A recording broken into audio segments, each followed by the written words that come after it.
I told a lie when I said goodbye. I knew I'd see you again. Though you're so cold, you're mine to hold as more than just a friend. When I lost you, I nearly died.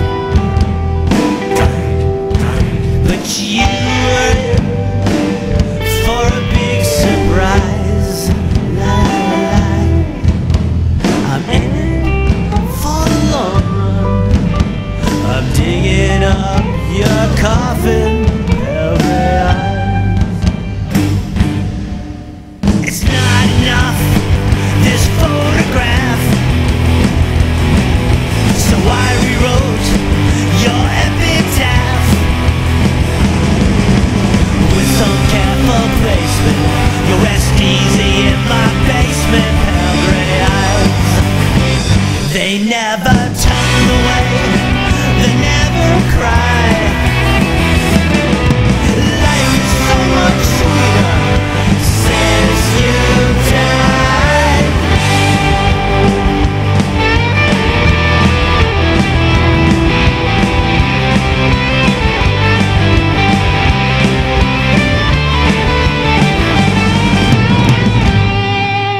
Even though I'm damned to eternal hell, well, you can never tell. It's probably just as well. I'm getting used now to the smell of pale gray eyes.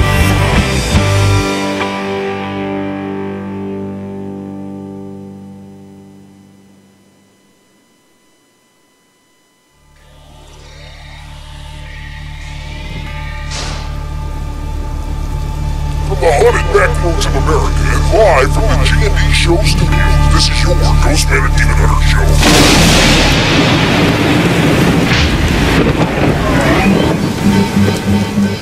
Doesn't that sound exciting to you?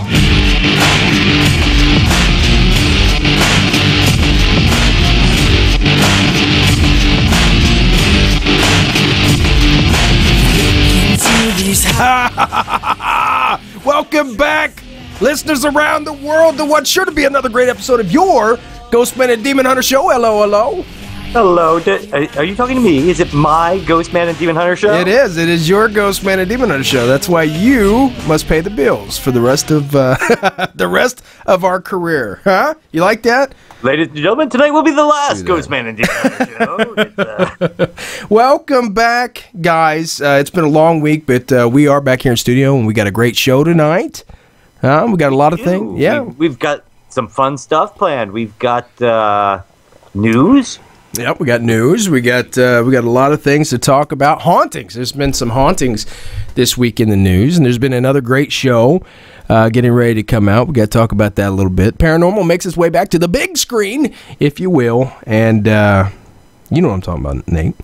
Talk about that. It's always good to see a ghost movie or something spooky come back out on the big screen. You know, I like that. You know, ADD Radio here. Last night I watched Doctor Who. Doctor Who. Okay. Doctor Who, and he went ghost hunting in 1974. You know, I seen a post on Facebook about that, and because I don't like Doctor Who, I don't not a Doctor Who. I got to be honest. When I was growing up, I watched the old one with the goofy scarf, and I liked it. It was okay. Tom Baker, yes. Tom Baker, and that was a good one. He had curly hair. It was Brit humor, though. Which nothing against Brit humor, because Monty Python, as everybody knows, is great. Stacy owns a DVD of Monty Python. I just can't bring myself to watch him. I know, yeah, she's a witch burner. I know all that, and I do know the classic clips, but I just couldn't get through a Monty Python film. Now that's my rant, and you would think I would, because I like potty humor and goofy stuff. And did that hurt? Did it hurt? That's what I do, man. It was hard. It's hard to get through it. But it's you know, it's the perfect mixture of humor and science, and not so much science, but wibbly wobbly, timey wimey kind of stuff.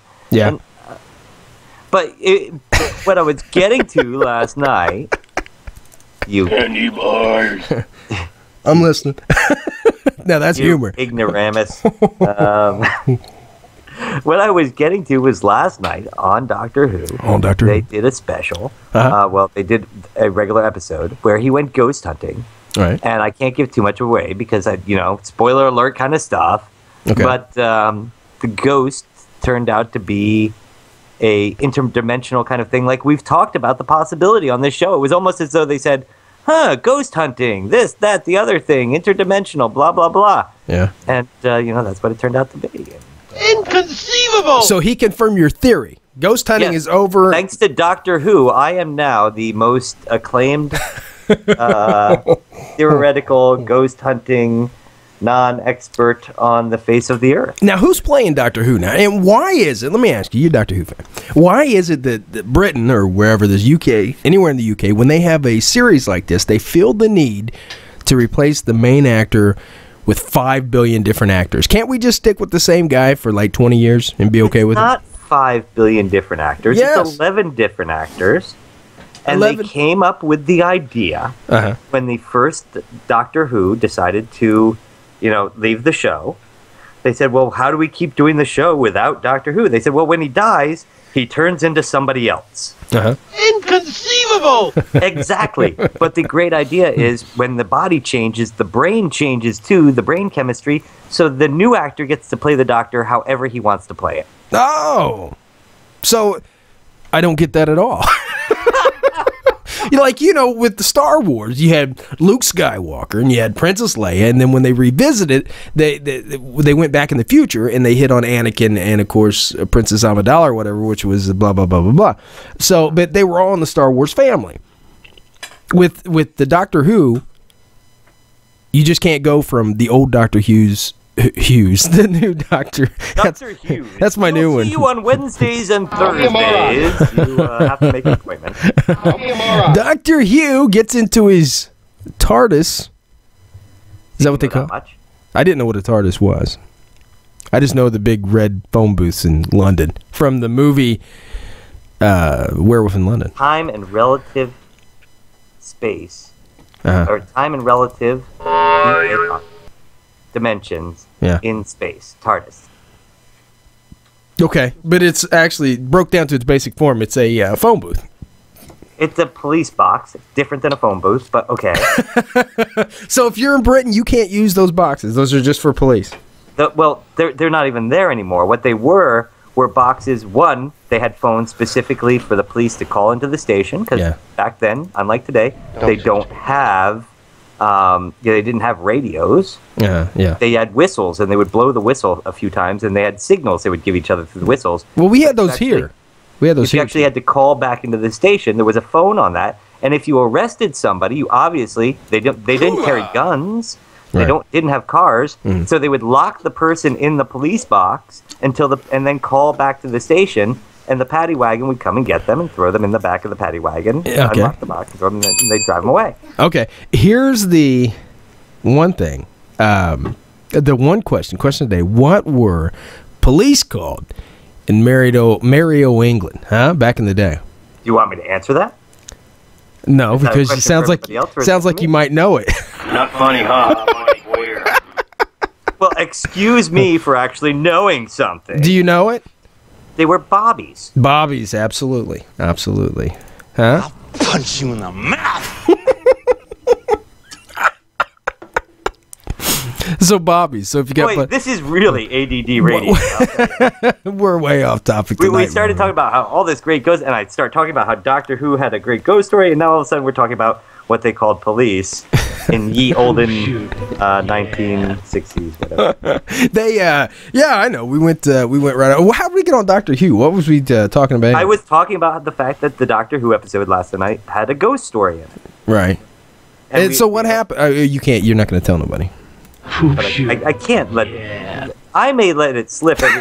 When we do Rock Talk, we warn people that we're going to have spoilers, but we don't know everything. It's been a whole week when we do it. They've had time to watch the show.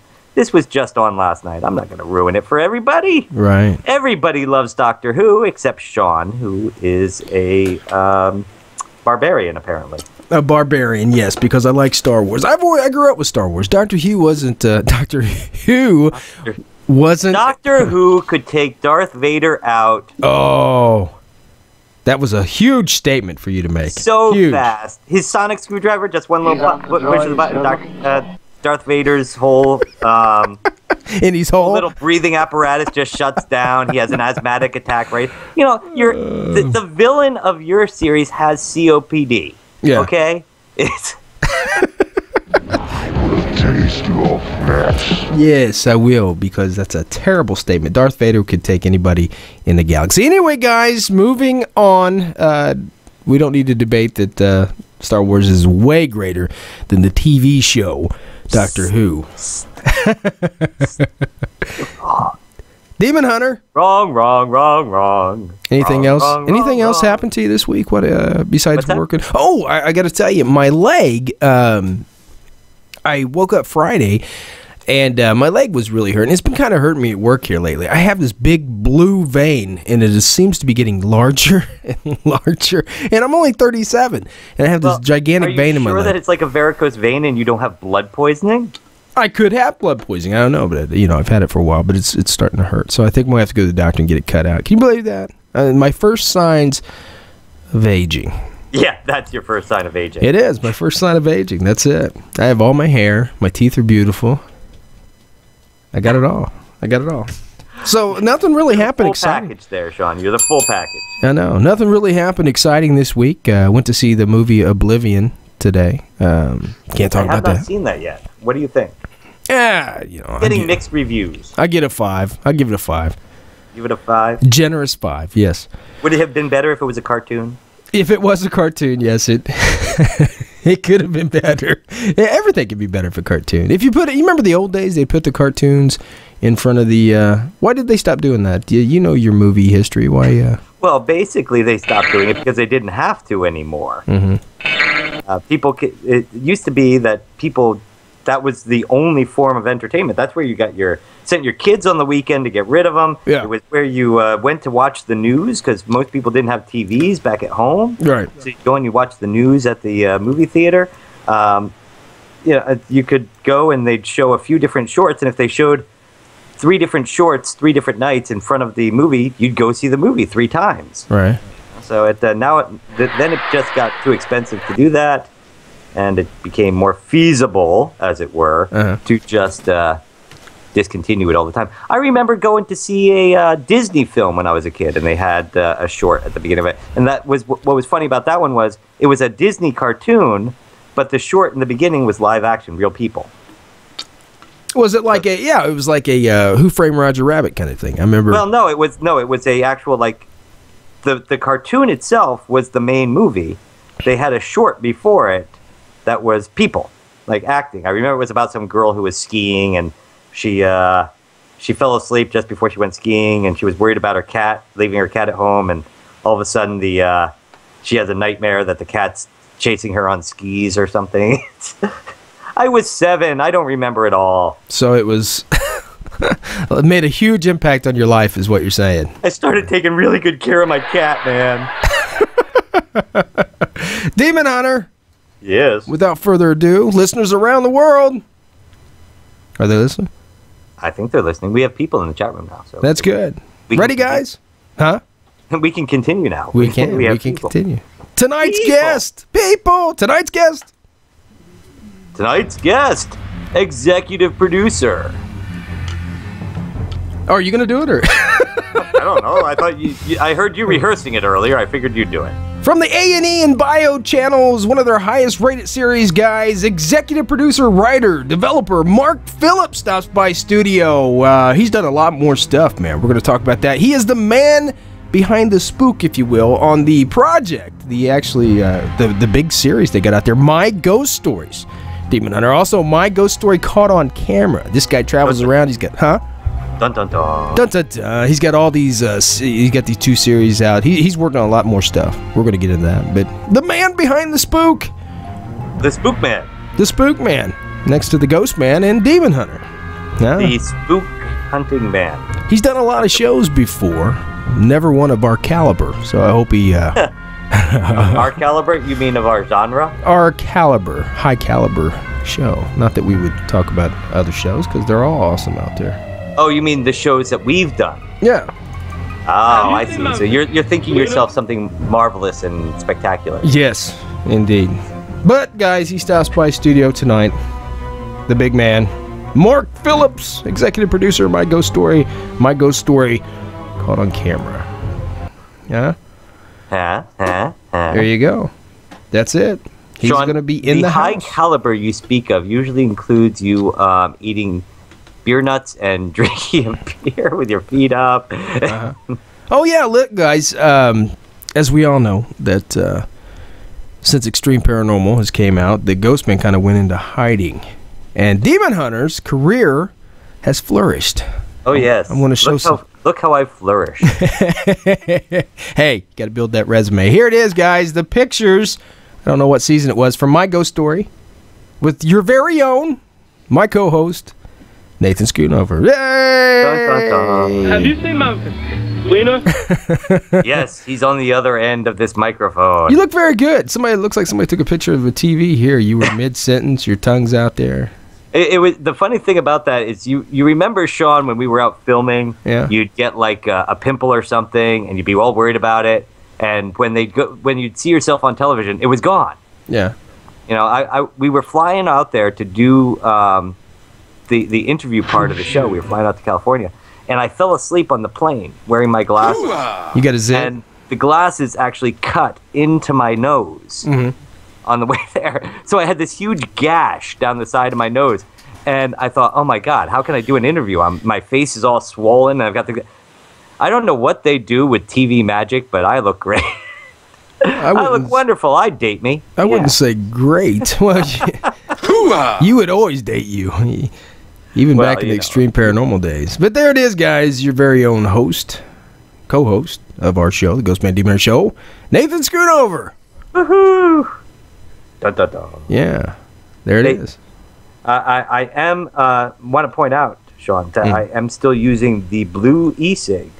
Oh, the blue e-cig. How's that working for you, man? Still no tobacco. Still no nicotine. Just doing the nicotine blue e-cig now. It's going on a month, I think, right? I think so. About a month. Yeah. But the embarrassing part of it is I went out and got ready for the show tonight, and I came up wearing my usual smoking jacket. Mm-hmm. And now it's not a smoking jacket. It's just a bathrobe. Yeah. I'm doing the show in my bathrobe now. I can't be like, I'm sitting here in my smoking jacket. No, I'm not smoking, therefore this is a bathrobe. A little embarrassing. You're sitting in your bathrobe. That's me. What's up, homie? I know. I wish I had a smoking jacket. I have a Doctor Who smoking jacket, I'll have you know. You have a Doctor Who? Hugh. Why do I keep saying Hugh, man? I don't know. Do you got a thing for some guy named Hugh? Hugh, I guess. I'm ready for sex. Hey, what? You're talking all this Star Wars versus Doctor Who and blah blah blah. What? We're on the countdown to Iron Man. Yes. Iron Man, and then Star Trek. Yeah, Star Trek, the new Star. I seen the previews of that today. Looks good. I don't know what's called, Into the Darkness or something like that. Yeah, May's gonna be a big month for movies. It is gonna be a big month. Of course, whenever Marvel releases something, it's always big. But I have noticed just about everywhere you go, you can't get tickets yet to Iron Man. Oh no, they're gonna sell that out for at least a weekend. But it hasn't gone on sale yet. No, and it's coming out in what, a week? Yeah, something like that. It's insane. Well, I heard they had a big premiere in England or whatever. How do you make your plans? How do I plan the night I'll go? I don't know. I guess you got to be spontaneous. Take your smoking jacket and just stand out there. Get ready to buy tickets to...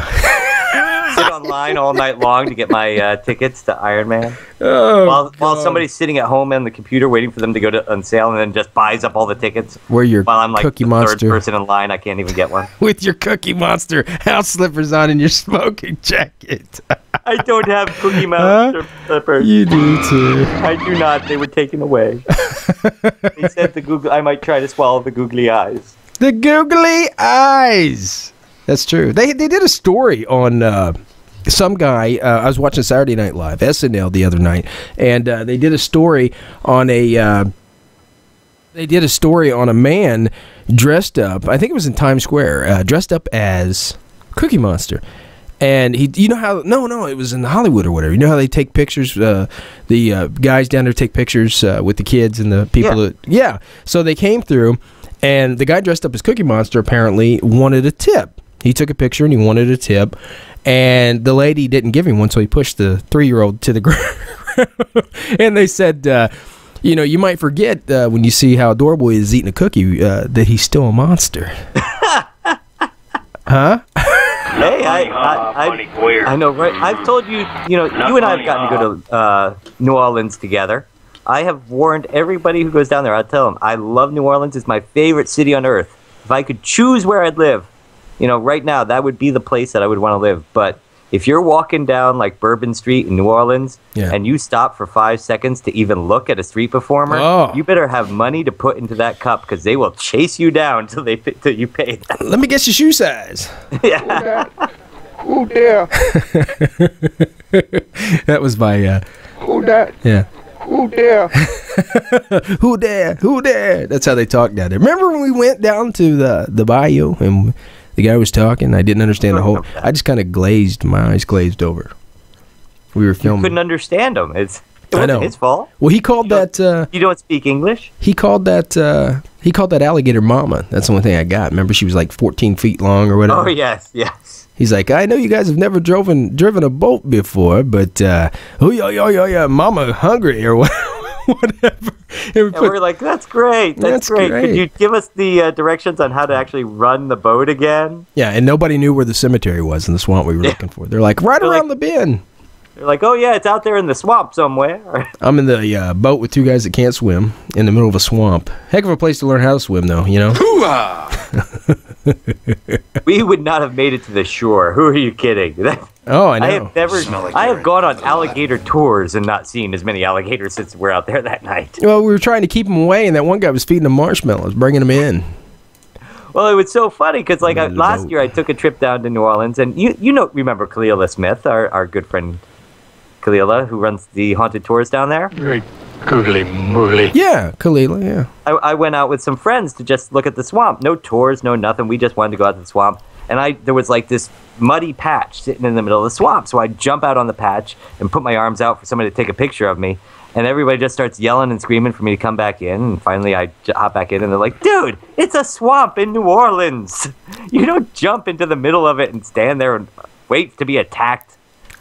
Kalila was sitting there going, we get back and they're all telling the story and she's just like, only you, Nathan, only you would do that. Yeah, you jumped out of you were on a boat? No, we were like, it was just like... You a pothead fucker? There was a good, like a 4-foot jump from where we were standing on shore to this like muddy knoll in the middle of the swamp.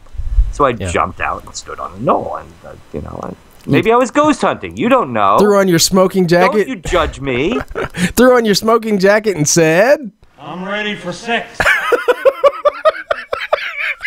You have different ideas of how to get ready for that than I do. Oh, that's it, man. That is it. But Demon Hunter. Yes. Are you ready for your exciting In the News? Is it time for G&D In the News? It is. That's it. Ladies and gentlemen, without further ado, G&D. Yeah, but G&D In the News. It's fresh. It's hot. It's always entertaining. It's new, and it starts right now. Wow. It was almost perfect tonight. Yeah, it was almost. Just think, in another 11 years, we'll have it, man. Just like every week, it's almost perfect. And just a hint, folks, for those of you listening for the first time, and for those of you listening for the 174th time, GhostMan and Demon Hunter Show has a drinking game. Every time Sean and I misread something or mispronounce something, you need to take a drink. Once again, we recommend that if you are listening to this show on a podcast that you've downloaded and driving in your car, do not play this game. Especially since this week, I know neither Sean nor I have read the news before doing the show. You'll be so drunk and confused by the end of the segment. They go crazy. But yeah, it's fun news. But we got the news. We got it started off here. Let's play some cool music for background, huh? Hey, did you see that? I put up the sign, the Shiwi. You said it's been around for a long time. Well, I have seen it on in magazines before. Yeah. Going back to when I was a little kid, and they would send magazines to farmers and truck drivers. Yeah. And one of the things was a kind of like a gas can, it looked like, for truck drivers to pee in while they were driving, so they didn't have to pull over. Well, since there are female truck drivers too, they had an extension you could put on it for female truck drivers so that they could use it while driving. An adapter, if you will. Adapter. And I'm pretty sure what happened, how the Shiwi was invented, was some truck driving woman pulled into a truck stop one night. There was a line for the ladies' Peed in a room. gas can? So she just pulled out the Shiwi out of the top of her Breasts. canister there and went into a men's room and used the urinal. And that's how the Nice. Shiwi was probably born. See? Everybody got excited Yeah. to see that. I'm ready for sex. I am. I'm ready. Tonight, let's start with our first story, Demon Hunter. A slick mess. Slimy giant snails invade South Florida. Are you ready? I'm ready. This is by Barbara Liston-Reuter. Ready? Orlando, South Florida is fighting a growing infestation of one of the world's most destructive invasive species. The giant African land snail, huh? Who would have known that would be our extinction? There you go. giant- I saw it coming years ago. I said it's going to be snails. It's going to be giant African land snails. It's all those rich people eating the... Anyway, which can grow as big as a rat and gnaw through stucco and plaster. Fun. Yeah. More than 1,000 of the mollusk, drink up guys, are being caught each week in Miami-Dade, and 117,000 in total since the first snail was spotted by a homeowner in September 2011. A spokeswoman for the Florida Department of Agriculture and Consumer Services said residents will soon likely begin encountering them more often, crunching them underfoot as the snails emerge from underground hibernation at the start of the state's rainy season in just 7 weeks. The snails attack over 500 known species of plants, pretty much anything that's in their path, and green, Feber said. In some Caribbean countries, such as Barbados, which are overrun with the creatures, the snail shells, say that 10 times, snail shells blow out tires on the highway and turn into hurling projectiles from lawnmower blades. While their slime and excrement coat walls and pavement, it becomes a slick mess. A typical snail can produce about 1,200 eggs a year, and I thought, man, we're done. 1,200 eggs a year, one snail a year, and the creatures are particularly a pest in homes because of their fondness for stucco. Devoured for the calcium content they need for their shells. Can you believe that? Now we got to worry about. I wonder if the homeowner's insurance is going to cover this now. Well, I suppose it depends on if you have snail insurance. Huh? The Snail Saga is something of a sequel to the Florida Horror Show of exotic species invasions, including the well-known infestation of giant Burmese pythons, which becomes established in the Everglades in 2000. There's a long list of destructive, non-native species that thrive in the state's most subtropical climate. Huh? And that comes out of Florida, Now, guys. you know, Sean, I eventually want to move to Florida to retire one day. Yeah. Well, you're ready. The question is, will these snails have overrun the place by then? I don't know. Well, I'm looking at a picture of one right now, and it kind of looks like a size of a river rock. You ever seen river rocks? Oh, yeah. Yeah, kind of looks like the size of a river rock. It does. So if you hit it with the lawnmower... What I'm thinking is, why don't people just go and buy, like... You can buy up that ground gravel for your driveway or whatever, that white stone people put on their lawns. Yeah. Why don't they get that chopped up out of, like, the salt stone, and you could just dig a trench around your house and put that all around. The snails won't cross it. Yeah. You don't think the snails would cross it? Chalk No, stone? snails can't cross salt. How do They're you like know? witches that way. Oh, yeah. I'm ready for sex. They'll Because melt. they will melt. I remember pouring salt on them. They're going to get back at me now. Oh, you vicious child that Vicious. I also killed goldfish. I was a mean kid. Hey, here's one for you, Demon Hunter, because everybody knows the episode of our old television show on A&E. The faint heard round the world when Demon Hunter fainted, a.k.a. Nathan I Scudo. passed out. There's a difference. The zombie... Why do you get so mad? The voodoo I'm ready priest for that sex. was with us Yeah, said that I was that spirits were communicating to me. they were. I think the spirits that were communicating to me was the Haitian rum that we were using for the ritual You dropped like a sack of potatoes. I had to really get you. did. Fainting runs in families, Demon Hunter. This new study says. New study. They wouldn't lie on a new study. Megan Holohan wrote this. As a neurologist, Dr. Sam Berkovic, drink up guys, sees many patients who frequently faint. These people say they feel weak in the knees after experiencing something unpleasant. Perhaps seeing blood or being dehydrated. There you go, Demon Hunter. He began suspecting that fainting, also known as vascuval, drink up guys, syncope, runs in the families. Vascuval syncope runs in the families. And People keep having to drink. Yeah, drink up, guys. And he appears to be onto something. A study by Bergovic, published today in the Journal of Neurological, finds that fainting may be genetic, and for some families, only one gene causes it. On average, about a third of the world's population are frequent fainters. It's usually trivial, not a serious health issue. The professor in the Department of Medicine at Austin Health and University of Melbourne in Australia says people who suffer from the condition faint after encountering a trigger, which can sometimes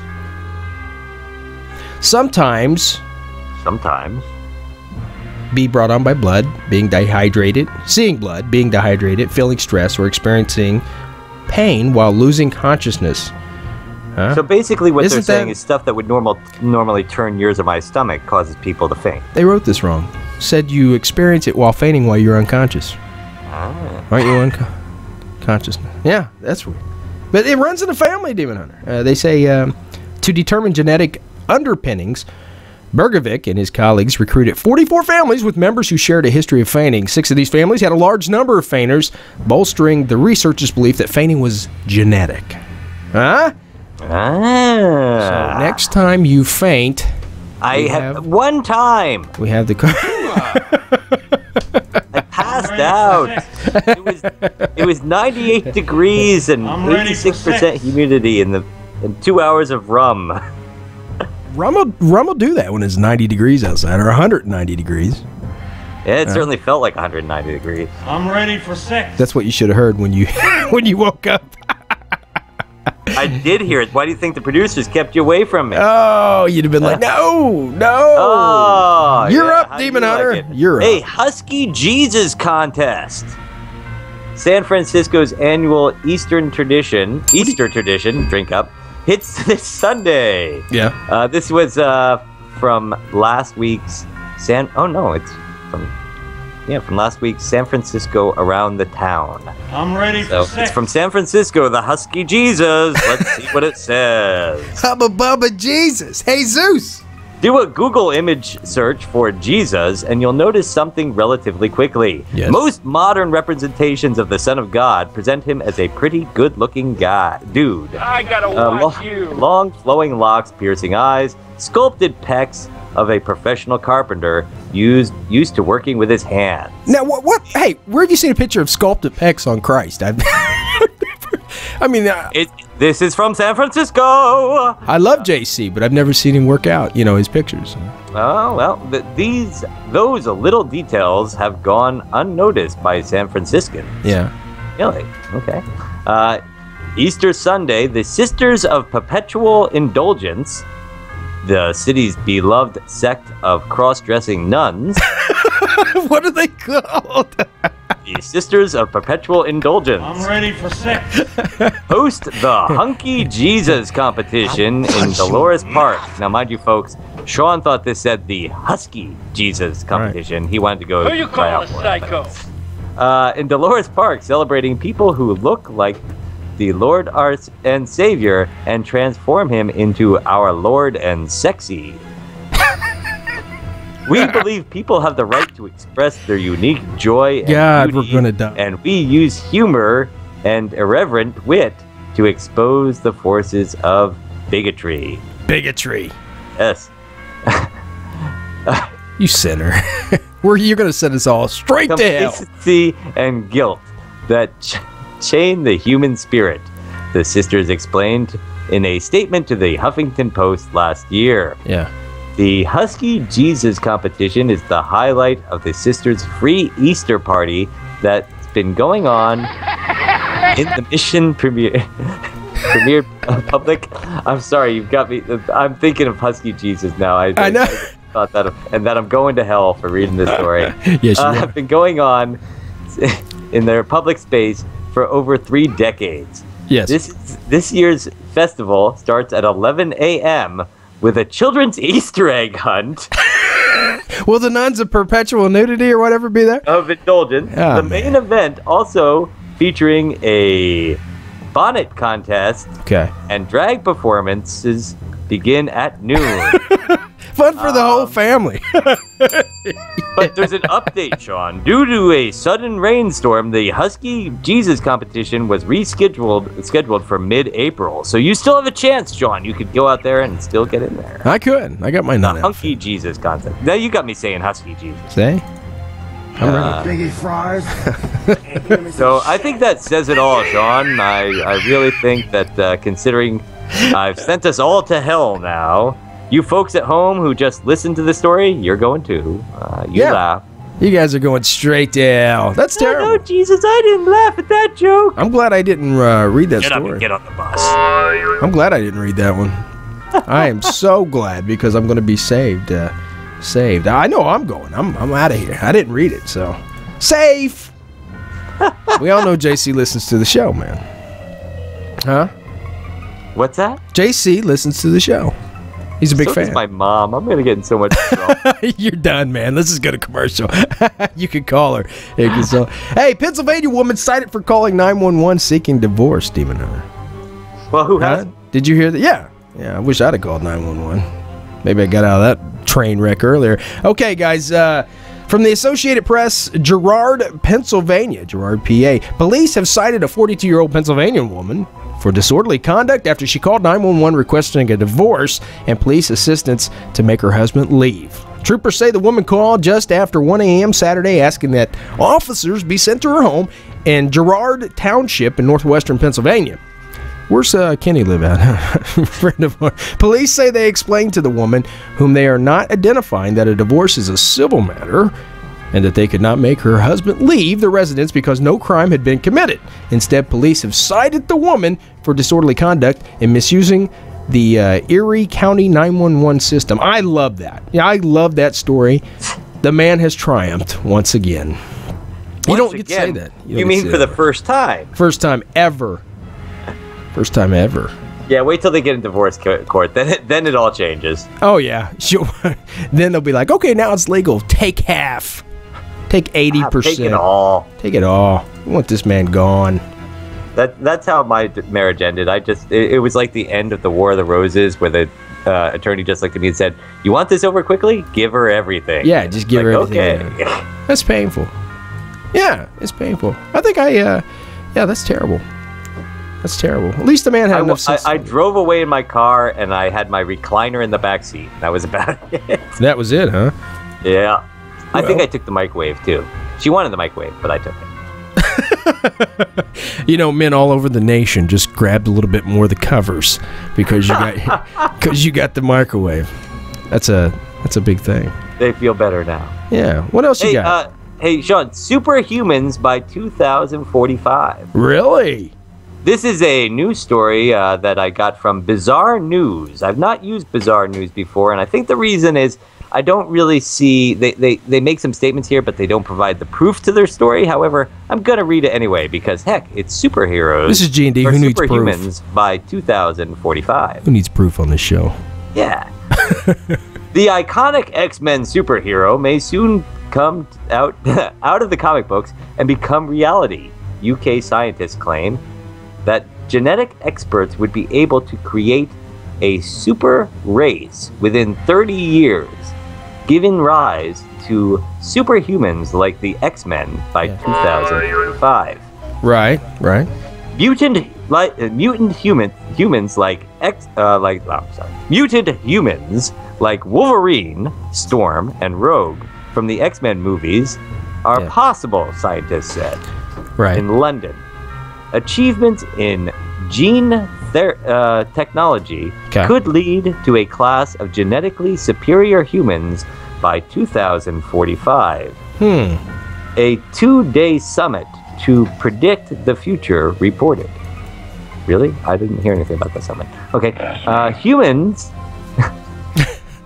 human augmentation is likely to increase over the next 30 years. All right, Discussions highlighted that it is possible that advances in biology shared across the society could generate genetic inequality. I have no clue what that was all about. Okay. Sean, breaking it down here, they're saying that if one nation basically figures out how to make a genetically superior human, that the rest of the countries are going to be sitting there saying, hey, wait a minute, what about us? Because now the rest of the countries will be genetically unequal. I got you. I see. Wasn't there another country, another 30, 40 years ago, or 50 years ago, whatever, that England went to war with because they were trying to make a genetically perfect human? Yeah, I don't think it worked out too well for everyone. No. I don't think that happened, so I don't know. I think so. I think you're right. This could be bad. This could be bad. Fortunately, it's 30 years from now, so let's face it, I'll be dead. Yeah, we'll both be out of here by then. 30 years. 30 years. Then again, I used to tell everybody 35. That's the max I'm going to make it to. So I've already outlived that one. So I got you. Hey, Demon Hunter, let's take a quick break real fast and play a song. And we'll come back. I know this is irregular. We usually don't take 2 breaks in one segment, but we have to this show. But we'll be right back. What do you say, Demon Hunter?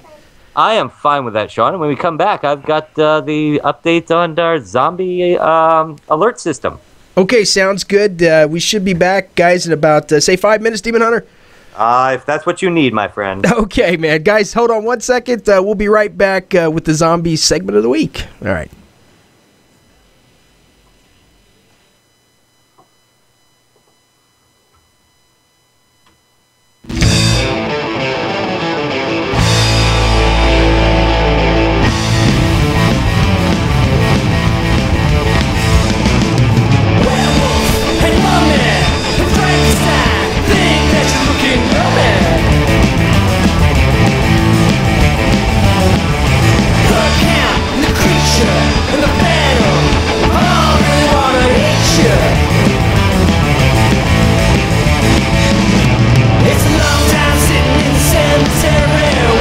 Someone who's been freshly buried.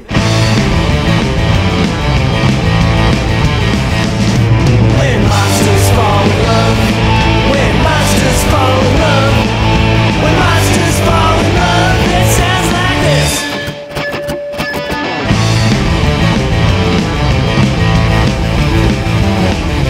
Jekyll and Hyde, one last go with a freaky outside.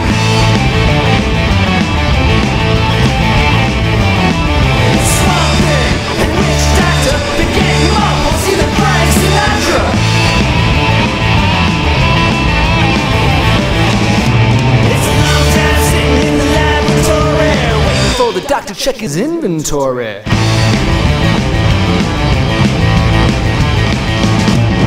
monsters fall in love, when monsters fall in love, when monsters fall in love, it sounds like this.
someone who's been freshly buried. When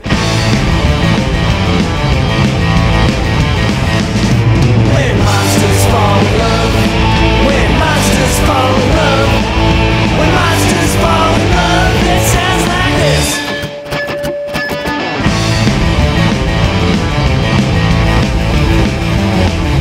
Jekyll and Hyde, one night snow in a flaming outside.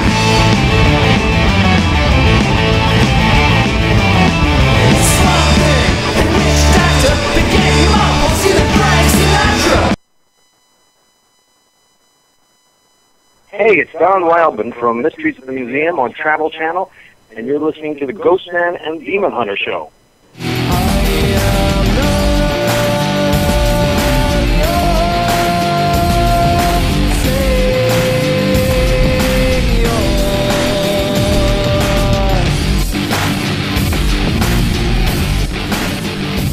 Yes, indeedy. Not your savior. Welcome back, ladies and gentlemen around the world. I apologize for that, Demon Hunter. You should. I know we had some technical difficulties here in the studio, and on top of it, Sis broke into the studio and started reading me a story. So we had to, yeah. So listeners around the world, you got to listen to the first half of Dora the Explorer Goes Across the Bridge. So you're welcome. It was more entertaining than our news segment. Mm-hmm. Oh my goodness. Yeah, we had to. Quite the secure door you got there in the studio. I know. I'm gonna get a lock installed here in the studio, man. But she wanted to be here for the radio show. You know, she grew up with us doing the radio. Yeah. So she gets excited. She gets excited, man, when she hears us on the air, and she'll probably broadcast one day. She could be famous, more famous than we are, right? Are we famous? I think she probably is more famous than us, Sean. At her daycare. Demon Hunter! Yes? Your segment, brother. My segment? Your I have a segment. segment? There it is. Hi, this is Matt Milk from the Zombie Research Society, and here's your weekly update from the G&D Zombie Alert System. Now back to you, Sean and Nate. Thanks, Matt. Thank you, Matt. That's right, folks. We live in a world of uncertainty. A world where art does not just imitate life, but life sometimes imitates art. A world where the average mind is currently turned to thoughts of zombies. And we here at the G&D show want to keep our friends at the utmost preparedness for, I don't know, maybe it's a word, for a possible zombie outbreak. Outbreak! That's why each week we provide our listeners with the most up-to-date information that could mean the apocalyptic situation is on its way.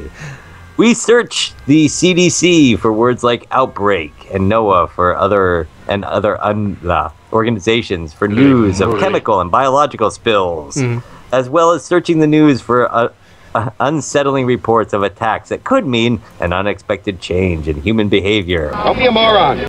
So, we can bring it to you in what we call the Zombie Alert System, brought to you by Midnight Syndicate and the Zombie Research Society. Actually, your segment, your creation's called the Zombie Advisory System of the G&D. Well, it was called the Zombie Advisory System till we asked Matt to do the recording, and he said Zombie Alert System. We changed it, remember? Thanks, Matt. Thanks for pointing that out, Sean. It's the Zombie Alert System. Yeah. That was my fault. I asked him to do the recording, didn't make it clear. So it's the Zombie Alert System, and it's brought by Midnight Syndicate and the Zombie Research Society, and it starts right now. Right? Yes. So, what a week we've had with bombs going off at the Boston Marathon and reports of deadly ricin being shipped in the mail to President Obama. These reports directly affect our status in the Zombie Advisory Department. Despite there being only one potential spill of harmful chemicals since the hydrogen sulfate report in Louisiana earlier this month, the CDC is currently helping with explosion-related illnesses as reported by the Health Alert Network. Whenever a ground-level explosion takes place around a group of people, those exposed can be affected not only by the contents of the bomb, but also anything that the explosion may have dug up from the scattered debris surrounding the area. On top of this, the CDC is following an outbreak of a new avian flu. That's bird flu, Sean. Okay. That has been reported in China. Yeah. Where the first 3 reports of H7N7 influenza A was reported on April 1st. Uh-oh. Yeah. They're creeping closer. I'm ready for sex. Since then, additional cases have been reported. Most reported cases have severe respiratory illness, and in some cases have died. No cases of H7N9 have been reported in birds or humans in the U.S. as of this date. Right.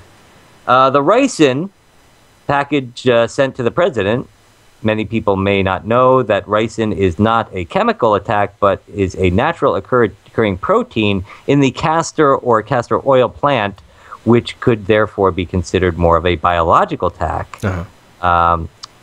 What worries me about about this is that the FBI has not released any information of where the Elvis impersonator alleged to have mailed the original package managed to order or get ricin. So no news where the alleged mail order assailant got the poison. Maybe he got it from Elvis. Hey, Elvis told him where to get it. Thank you very much. Hey, for these reasons, we are raising the zombie alert status to elevated, despite the fact that no zombies have been sighted. For one reason, we would rather play it safe now than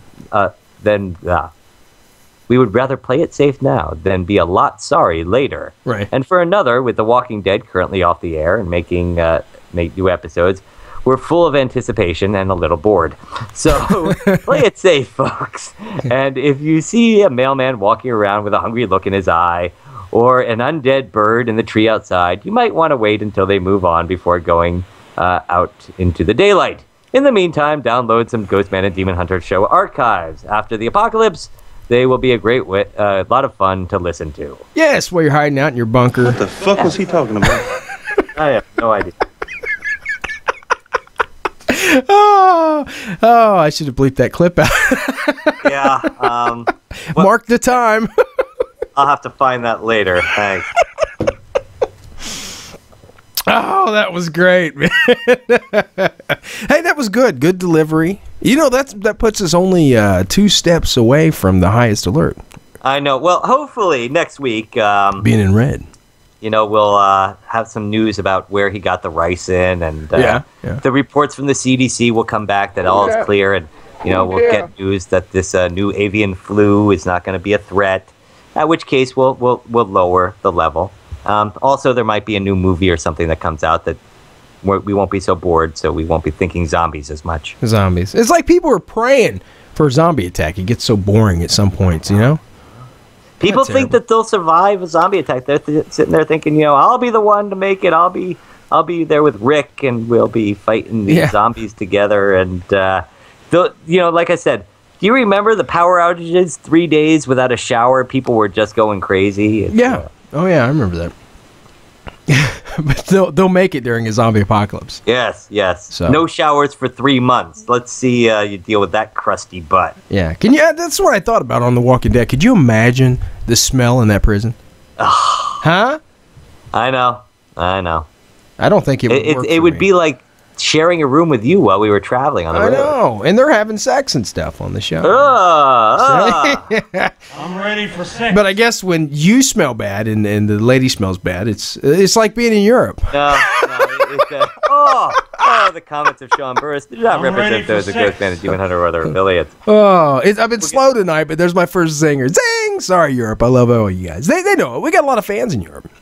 We did. Mm-hmm. I know a lot of good looking. We're huge in Manila. They smell good. Yeah, Manila. Manila's safe. Sorry, guys. Sorry, Europe. Anyway, Demon Hunter, the hour is up on us. It is. You know, it's kind of up on us. It's getting there. It's getting close. there. It is close. It's almost there. You don't want to go too early. We had that happen that one night. We were all anticipating our guest, and we called a little early, only to find that they weren't ready. It's happened more than once. You a pothead fucker? Oh well. But hey, I'm scanning just through some stuff here. Yeah, scan through. Trying to remember some of the other things I wanted to talk about tonight. I Sean, did. and I can't think of any. While you're scanning, I did want to say, guys, the Ghostman Demon Hunter show. Our hearts go out to the people of Boston that suffered that tragedy earlier this week, guys. We're so glad that we got the guys that caused that, and we hope that justice is swift. Well, we didn't personally get the guys. No, we didn't. But we were rooting for the police that did. We were rooting. Yes, I still, Sean. I was on my way home when they said, an explosion has occurred at the Boston Marathon on the news. Yeah, you tell me that. And I shot home, turned on the TV, and they were still, nobody knew what was going on at that point. And I remember I was staring at the TV, and my roommate was standing next to me. Yeah. And we watched the explosion on rerun, and I went, "Wow, that's a really poorly made bomb." That's you can tell by the white smoke and how the bomb kind of went up instead of out, and so very little damage was done around it. That fence was almost still standing, that makeshift fence. So I was like, this was not a professionally done bombing. And he just stared at me and was like, "How do you know that?" And then 5 minutes later, the news came on and said, well, due to the white smoke and the way the bomb exploded, we're pretty sure this was not a professionally made bomb. And then he looked at me again and went, "You just scare me, Nathan. You know you shouldn't too much. know these things, Yeah. Anyway, idiots. And, they got those people on there. Boston, hats off to you guys. They closed the entire place down to catch these. They closed Boston. I had people emailing me pictures from Boston of all the streets deserted. It was like watching a zombie apocalypse film. Well, I mean, that's the way to do it. I mean, if you want to get them, don't mess around. Get people off the streets. You don't want to get people hurt. It's just Boston, the man up. That was awesome. Because you can't be ready for something like that. You got these poor people out here jogging or running this marathon, and for a good cause. Yeah, and these two idiots decide, hey, what would be a good deal? People just anger me.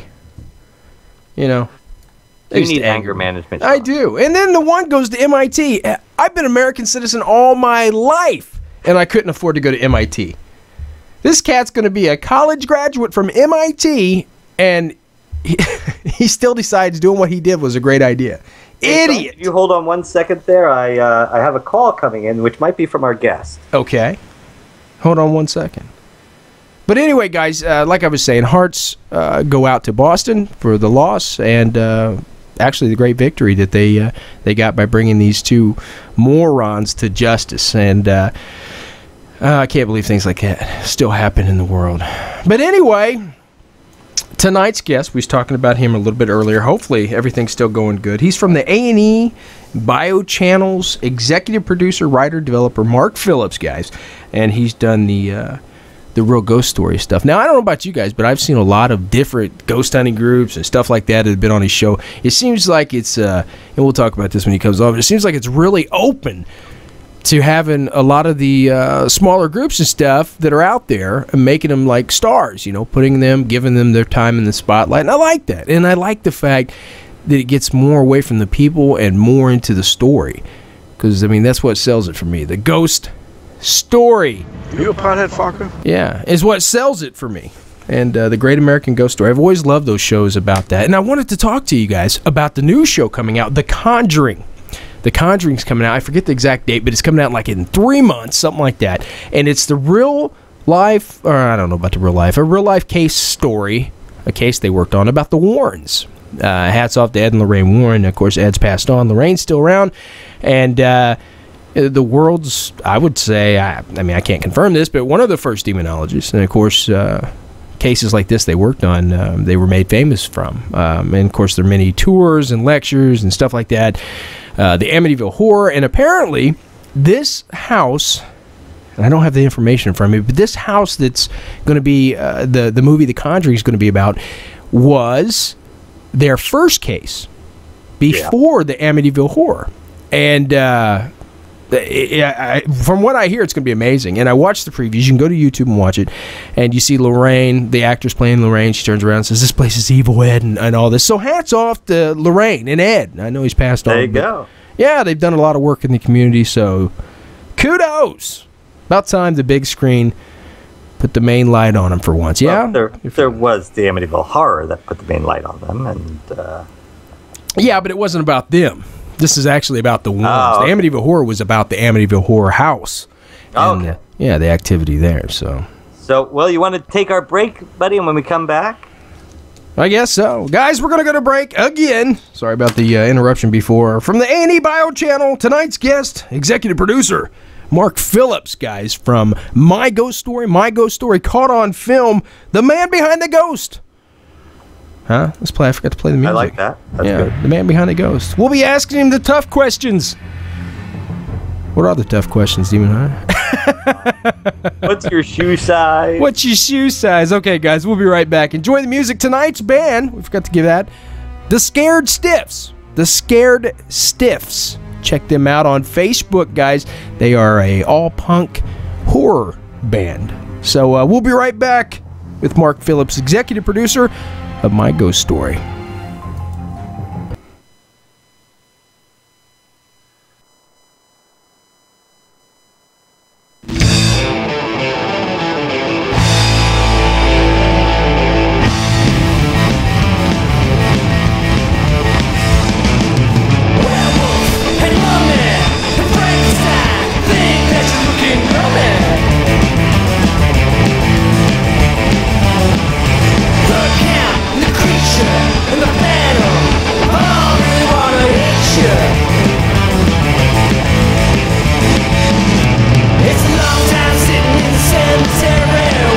Someone who's been freshly buried. When monsters fall in love, when monsters fall in love, when monsters fall in love, it sounds like this.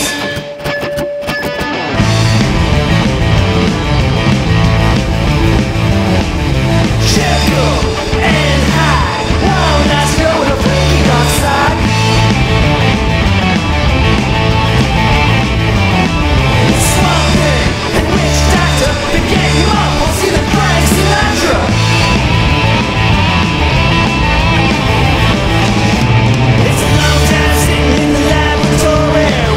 The doctor check his inventory. When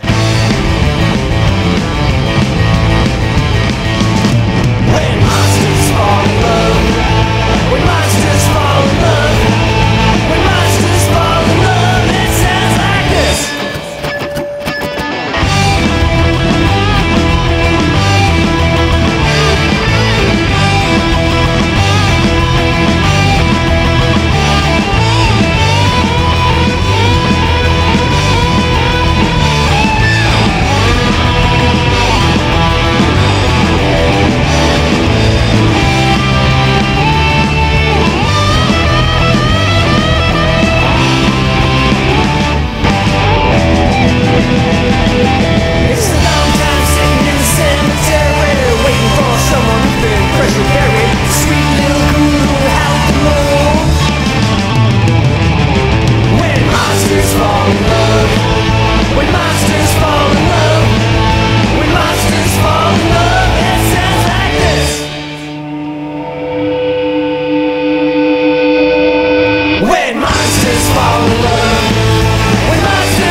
Hi, this is Matt Moak from the Zombie Research Society, also seen on AMC's Talking Dead, and you're listening to the GhostMan&Demon Hunter Show.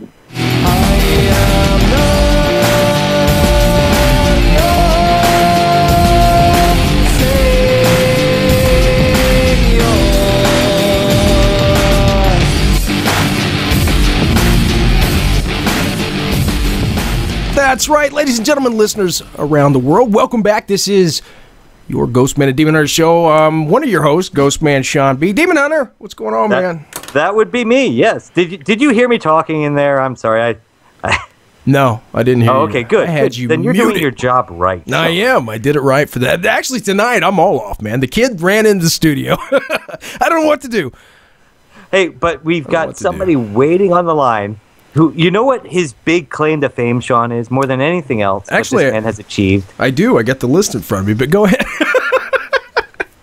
He made me look good. So let's welcome.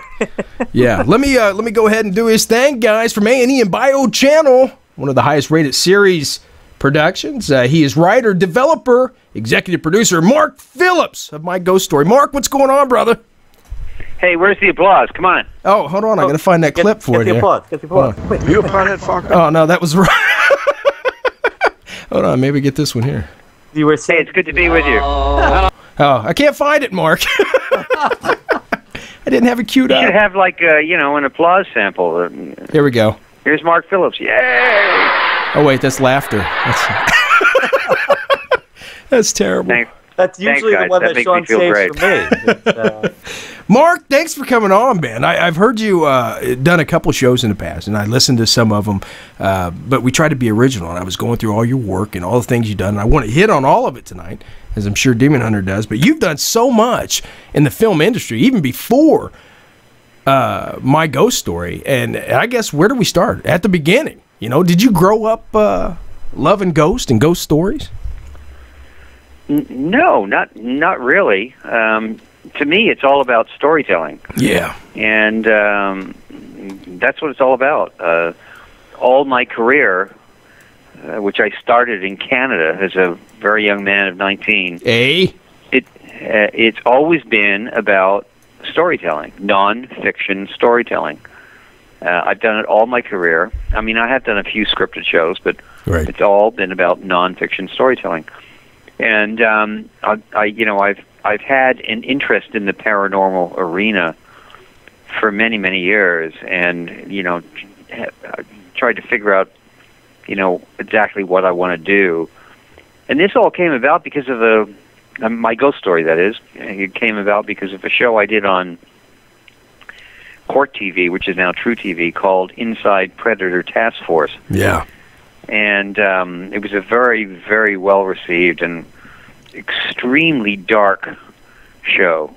And somebody at A&E saw it and got a hold of me and said, "Gee, can you do something for us?" And I suggested the idea of doing a show called, I forget what I called it. Hauntings Revealed is what I called it. And it was, basically My Ghost Story. Right. And they came back, and when they ordered it, and said, "Yeah, but we want to call it My Ghost Story." Yeah. And to which I thought, that's brilliant. Yeah. It is. It's brilliant. It's what A&E does so well. They're just so great at branding their shows. Oh, yeah. And, that sort of personalizes it, because that's what makes My Ghost Story work. It's actually called My Ghost Story Caught on Camera. Well, and what makes it work is... Mark, isn't that two separate projects? Personal. I mean, you've been on the show, it's very personal stories. People who have had these experiences look in the camera and say, "This happened to me. That happened to me. I was here. I was there. That's what happened to me. And look, these are the pictures I took. Right. This is the audio I recorded. This happened to me." And to me, that the essence of great storytelling. Now, it doesn't matter. It doesn't matter whether I believe it or not. But they do, and they do with such compassion, and they have this fascinating evidence that underlines their story, and that brings a visual sensibility to their story, and it's like, wow, this is great stuff. Well, I don't think it is. The stories are amazing, but hats off to you as a director and as a writer. And Nate and I have never on your level, but we both messed with film, and I love editing here at home. Nothing. I don't have to present nothing to A&E, but I love doing that. But you bring home the story, like you said before, and the story is brought home by when you hear the person talking. Exactly. You could have the Pillsbury Doughboy up there, but the darkness behind him and the shades of red and the... He's on next week. Yeah. He would go, hoo-hoo, but you could have him up there and he could tell a spooky story and people would be like, wow. Yeah, Pillsbury Doughboy's scary, man. But, yeah, you do, man. You bring it home with the setting, and it's the visual display that people see, followed by the story and the low lights and all that. What do you think about that? What is that? Do they teach that in film school? The backdrop and set? I didn't really go to film school. My undergrad is in communication arts, and my master's degree is in business. So, it's not, and actually some of the more interesting producers and editors that I've hired over the years didn't go to film school. They've learned the art of making television, but they have, a different kind of background. Right. That's not to say it's not valuable to Hudi Ayalandi, who was the second at my company, the vice president of my company. He went to AFI. Yeah. But, one of the more interesting editors that I've worked with over the years he's an anthropology graduate from USC. Ah. The fact that he went to USC, I hold against him, but... Trojan man. Exactly. Yeah. University of Spoiled Children. USC. Yeah. Snotty. Or University of Saudi, California. It's funny, Mark, because one of the things I've noticed is I'm always watching new paranormal shows pop up on television, and I'll watch the first half of the episode, and I'm like, wow, this is a lot like my ghost story. The same production company must have made it. And then the show will be over, and I'll Google search it, and it's a different company. I'm like, wow, they just literally tried to steal my ghost story. Oh, it's happening everywhere now. Oh, it's happening everywhere. It's actually a bit disconcerting because that's not how I develop shows. I always try to zig on the zag. I always try to do something different, which is where my ghost story came from. Everybody, there are all these ghost hunting shows out there, and my ghost story is not that. It's about regular people. There are indeed investigators who are on our show, but it's not positioned that way. It's positioned that they are there to bring some kind of credential to the to the story that takes place, and indeed it could have been them who captured the evidence. So right. It is disconcerting to me. But what can I say? Well, that's the thing, Mark. When we're setting out around imitation is the sincerest form of flattery. Bam, bam, bam. Said it here live on the G&D show. Hey, that's what I was saying. When we're out there around the campfire, and we're having a couple beers, and we're kicking back. When I was 13 or whatever, and you were drinking those sodas. And now, why did you say that campfire? I don't know. Well, because out back, you're around the campfire, you tell spooky stories. That's what my ghost story for me. Because that's the essence.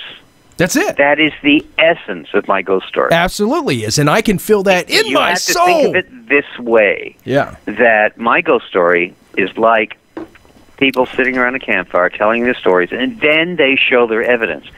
And you've been there. You've been on set. You know what it's like. Oh yeah. It's a dark, spooky, backdrop that looks like a midnight sky, and in the left lower and right lower corners, there are these orange glowing, what we call globos, which are basically they're lights that get lighter and darker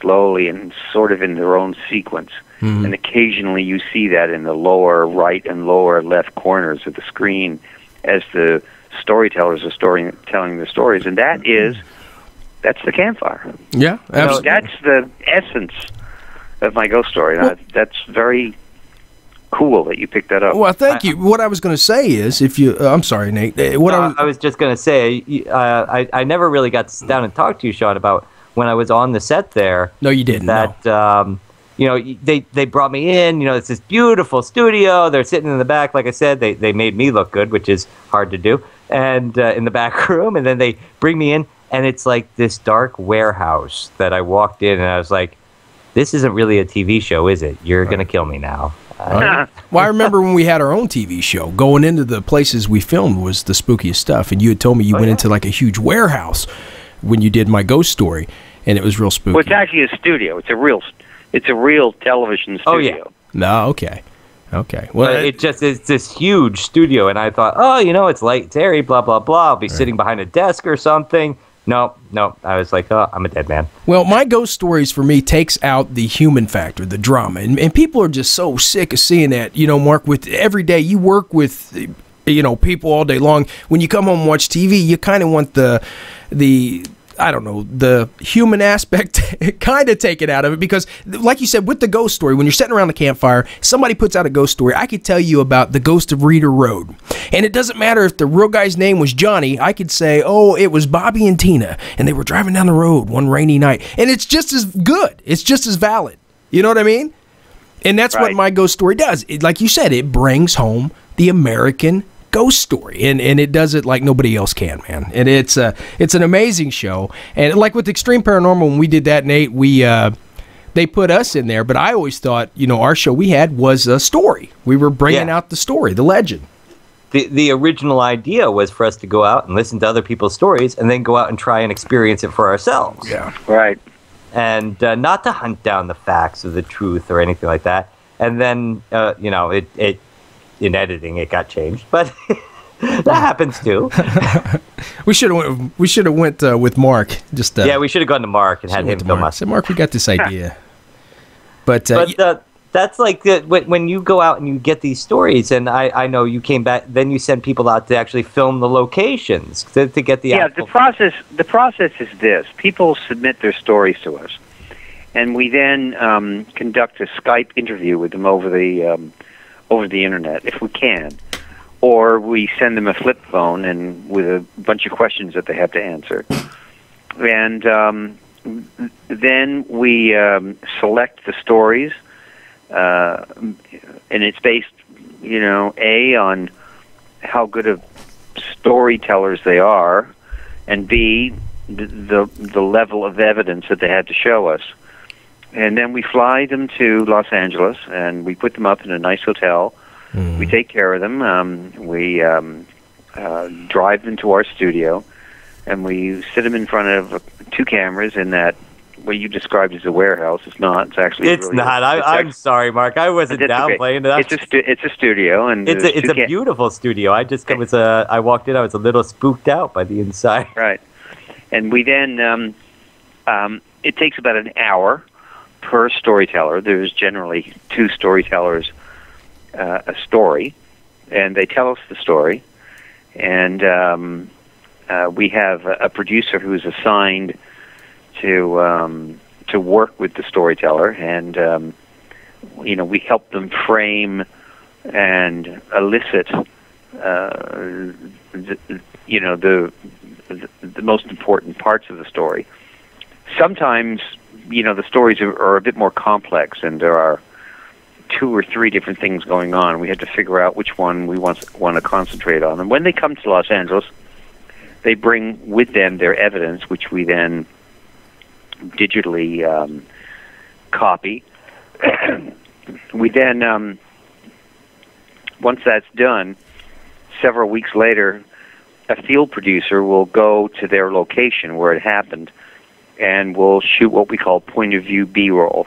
It's not reenactment. It's just the storyteller's point of view of what they saw, where they saw it, when it happened, so forth and so on. And we then send that tape back to Los Angeles, and we cut it all together, and it all ends up being somewhere from a 5 to 7 minute story. There's generally probably about 20 to 30 hours of tape that for every story. So it's the real process is cutting it down and getting to the essence of it. We have some very good editors who work on the show, and it's the highest rated show on A&E Bio. It's probably one of the most handsome shows on A&E Bio. In case your audience wants to know when it airs, it's on Saturday nights at 9 Eastern, 8 Central. There you go. And our lead-in is always a repeat of My Ghost Story, which is at 8 Eastern, 7 Central. So Saturday night is kind of the night for Bio and My Ghost Story. Got it. So that's My Ghost Story at 10 p.m. East. I'm kidding. Right. No. Thank you. Hey, Mark. Thank you. And by the way, if anyone in your audience wants to submit a story, let me tell you right now how you can do that. Uh-oh. And so they can have, a nice experience like you had and come out here and join us. And they can go to the Bio website, the A&E Bio website, and there's a link there where they can submit a story. And, that's a good way to do it.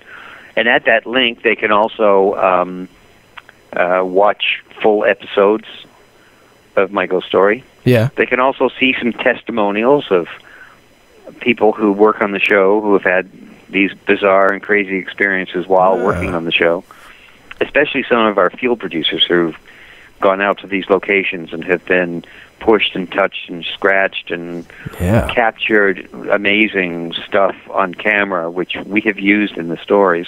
I was going to ask you, Mark, if your field producers ever went out and shot something and then contacted you and said, I'm not going back there. Yeah, it's happened many times. Some of our field producers have talked about it. Others don't want to.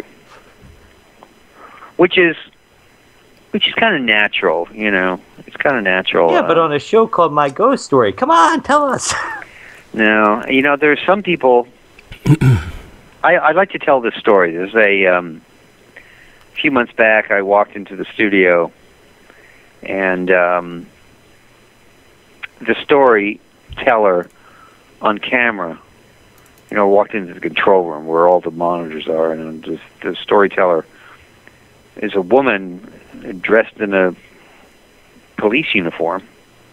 And I'm going, oh, wow, this is great. I love it. Just the fact that it's a policewoman, who's telling a ghost story. I'm cueing your music, Mark. And she's talking about footage that was captured on a security camera, and then these things that have happened to her there, and these apparitions that have been caught on camera, and the fact that this police station used to be a morgue, and it goes on and on and on and on. I go, wow, this is great. A policewoman. And the producer looks at me and goes, Mark, it's not just a policewoman. She's the chief of police in a small, town in Ohio. And I'm thinking, wow. And her husband's a cop, too. Now, do you know what it took for her, given her position in life, to come forward and talk about this story? I mean, it's okay for you and me. I mean, you're on a radio show. I mean, unfortunately, I live in Los Angeles, and I'm a TV producer. Oh yeah, unfortunately. I don't particularly like it here.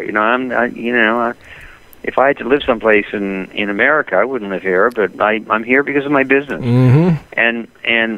But it would be considered practically normal for me to come forward and tell a ghost story. But a chief of police from a small town in Ohio, come on. Yeah, a lot to risk. That takes guts. Well, it's funny, too, because like Sean and I, being in the business we're in, we'll be at a party, and people who you would never expect it from see us standing like over there, and they find out what we do, and they'll pull us over and go, do I have a place for you to check out? And then afterwards you find out like it's a doctor or a lawyer or something like that. Hold on, Nathan, do I need to play your scary music like I did for Mark here? Hold on. I queued that up, Mark, right in the middle of your segment when you were talking about the story. Right, thanks. It was great. Well, you wanted the laughter, so I played your scary music. I got you back, bro. Yeah. Now, when you obviously go over a lot of this stuff yourself when you're going over stuff, is there ever a story you're sitting there and you're watching it and going, okay, that's we've got to use this part because that's going to make me not sleep tonight. It's that for me is the test. I would rather somebody tell me that they would rather, excuse me. I would rather have someone tell me that they couldn't sleep that night from something that I had said or done or shown them than tell me that I was had this awesome joke that I told or whatever. Yeah. So Mark, sorry, I lost the point of your question. Oh yeah, that happens. We're ADD DJs. What can I say? I didn't get that, sir. Is there ever like something you're watching on there going, we have to use this because I'm watching this clip and I'm not going to sleep tonight? No, never. No. The scarier that it is, the better. Bring it home. That's how you do it. Bring it home. I know Stacy, my fiance, she watches that. And she watches it. And it's pretty cool, Mark, because you did all those crime stories, stuff like that. You were big into the law enforcement and crime. We're going to get into that a little bit later. But she watches that all the time. She'll watch her crime mystery movies, then she'll switch over to My Ghost Story because it follows that line. You know, the interviews, the darkness, what happened. You know, you always used to have that one guy come on, what was that on the Crime and Mystery Channel or whatever? In 1972, her head was found in the backseat of her husband's car. You know, that one guy. Hmm? Yeah. Yeah, that's what My Ghost Story does for her. I mean, we like good dark stories, but at the same time, they're also uplifting and interesting, spiritual stories. In fact, we've developed a spin-off of My Ghost Story called Love Never Dies, which is basically family stories of people who believe that their loved ones who have passed on are still looking over them. Yeah. And we've done a number of those kinds of stories on My Ghost Story. You hear that a lot. And to me, you hear it a lot, yeah. And, I think it's a show unto itself. We'll see. Mm-hmm. We'll see what happens. What do you think, Mark? Questions of the day, brother. What do you think about the paranormal, the supernatural? Well, I've had a couple of experiences, but I really, my role in all of this is really just as a storyteller. That's what I do for a living. I tell other people's stories, and I try not to get too invested in it, because my role is to tell other people's stories. That's what I do. Sometimes you just look into their eyes. I don't ever really go on the record and say, this is what I believe, because it's not important. What's important is that the story. I try to find interesting people with interesting stories, with interesting evidence, and put it into my television show. My Ghost Story Caught on Camera, which, by the way, runs on A&E Bio Saturday nights at 9 Eastern. Did I say that before? I think you might have said that. 8 Central. Well, it's interesting because what you're saying, Sean and I are, we do the same thing, but Sean and I attack it from exactly the opposite way. We've called ourselves the American Pickers of storytellers because we go out to find the people's stories where they come to you. Because I'm funny, and you're not. Yeah, well, you're just hilarious. You also control the laugh can. I do. See, I get laughs too. Thank you, everybody. Thank you. Dude, you need to get some applause in there.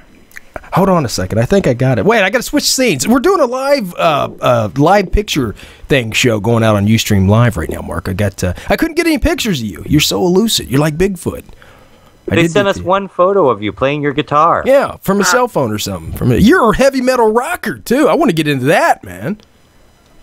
Well, I because of some of the law enforcement shows that I've done, I've kind of stayed off of Facebook and YouTube. I'm probably going to change that a bit soon. Yeah. I just try to fly underneath the radar. Yeah. He does have a secret YouTube or a secret Facebook up there, Sean, called Mark Phillips. Instead of that, it says Philip Marks. Oh, is that top secret for only My Ghost Story people? Yeah. People in the loop. I like that. Philip Marks, really? Yeah. Yeah. That's what I figured. That's not you. I assume that was you on there on Facebook. No. Oh, okay. I better unfriend him then. That would explain the scary pictures he was sending me. Well, it's not. It's not fake anymore.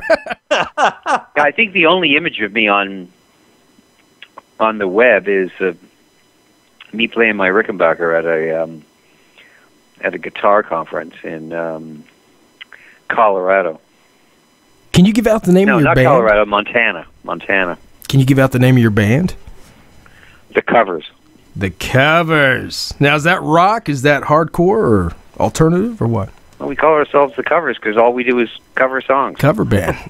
Yeah, we're a cover band. We call ourselves The Covers. Fuck it. Come on. Yeah.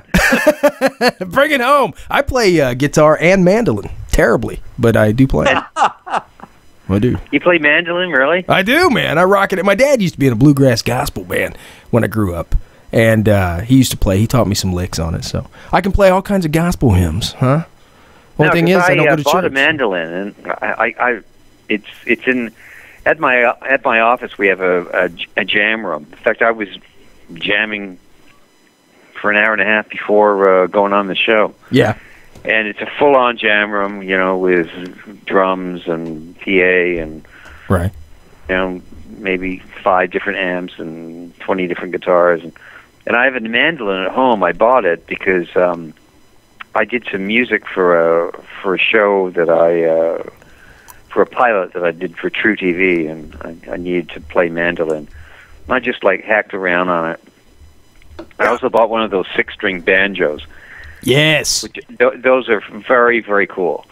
Very, very cool. I like them. I tried to play clawhammer. I took lessons for about 3 months, and I gave up. I shouldn't have done it. You got clawhammer, and you got Bill Monroe style, or is it Scruggs I know, style? but those 6-string banjos, you just play it like a guitar. It's tuned like a guitar, but it sounds like a banjo. In fact, one of the pieces on the True pilot was that I played with the Jaws theme on banjo. It's hilarious. It sounds hilarious. I kind of had to insist Sean stop playing the banjo because every time I'd show up at the studio, all of a sudden I'd hear ding, ding, ding, ding, ding, ding, ding. I didn't want to come in. It was a little scary. See?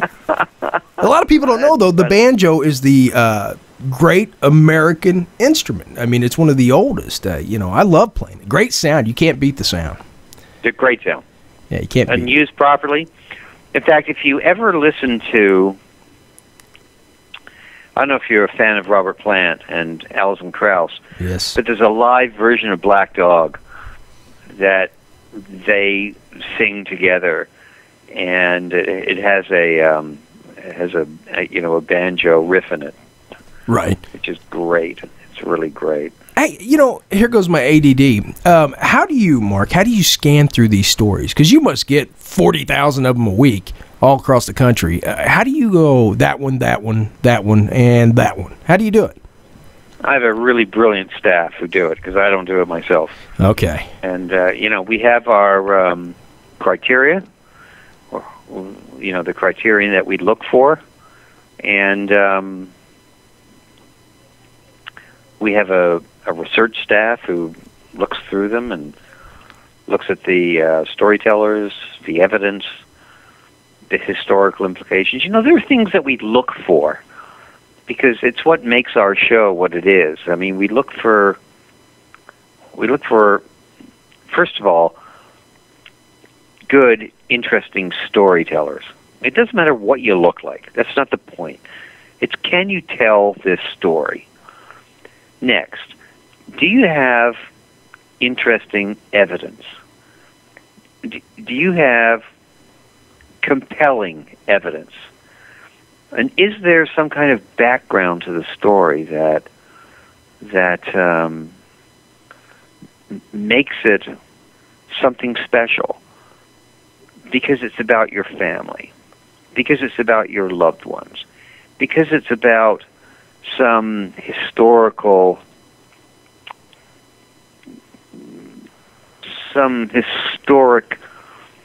aspect of the place where it happened. Is there an animal involved? Is there a long-lost relative involved? Is there a long-lost love involved? All of these aspects of the story are important. and that's what we look for. I found it very interesting how important you made the people telling the story, because I didn't know any of you guys, and when they contacted me, from the moment they decided that they were interested in the story I was in, the Patchett House, right up to the time I got out there, the producer who was working with me, Adam, stayed like with me the entire time. By the time I got done filming, I felt like he was a friend of mine. Well, that's an important part of what we do, because we know that the people. And this is probably less so with you, because you're a radio host, and you're used to getting on air and talking about this stuff. But most of our storytellers aren't like you. They're just, regular folk who, you sit them down in front of a camera, and it's like, so our producers, they really try to connect with the storytellers so they can help them, tell what they need to tell. Mm-hmm. And we hear from a lot of them that they forget that there are cameras there, because they're sitting in that studio, but they're so connected to the producer that it's like sitting in a living room and telling their story, even though there's a crew of about 12 to 15 people who were there and involved, cameraman, lighting man, right, makeup, hair, all that kind of stuff. Now, I will say, Mark, once we had Elvira, Mistress of the Dark, come on our show, and she told her ghost story, and I got to tell you, brother, while I was staring at her, I totally forgot. I didn't hear what she was saying at her. Guess where my eyes were? No, I'm kidding. I didn't. Really. Is she still working?